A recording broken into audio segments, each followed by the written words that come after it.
Pues estamos los vecinos de la plataforma de Opañel pidiendo la opinión al barrio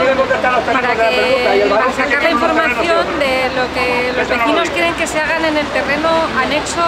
a Santa Catalina la Boure.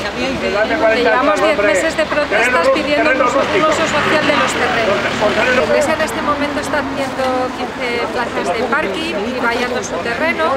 algo que debería haber hecho hace 15 años y que por no hacerlo no les dieron la licencia de funcionamiento. Tenemos la parte municipal abandonada, hemos solicitado al ayuntamiento que se haga cargo de la parte municipal y la decente,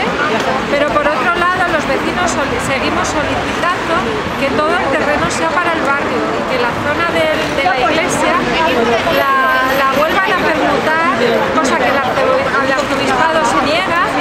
o la expropien para que los terrenos sean de uso social. Es por eso que los vecinos estamos recogiendo la opinión del barrio para saber qué es lo que el barrio quiere que se haga en el terreno.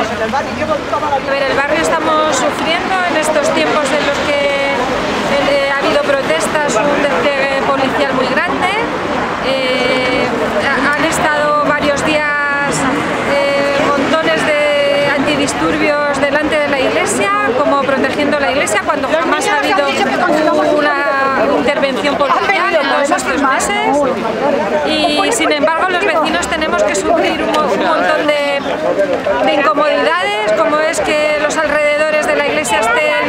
estén atestados de coches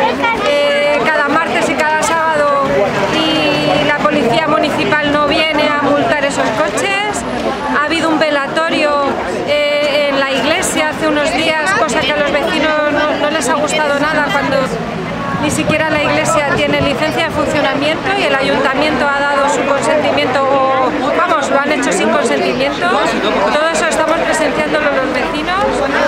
y sin embargo la policía se ha puesto en algunos momentos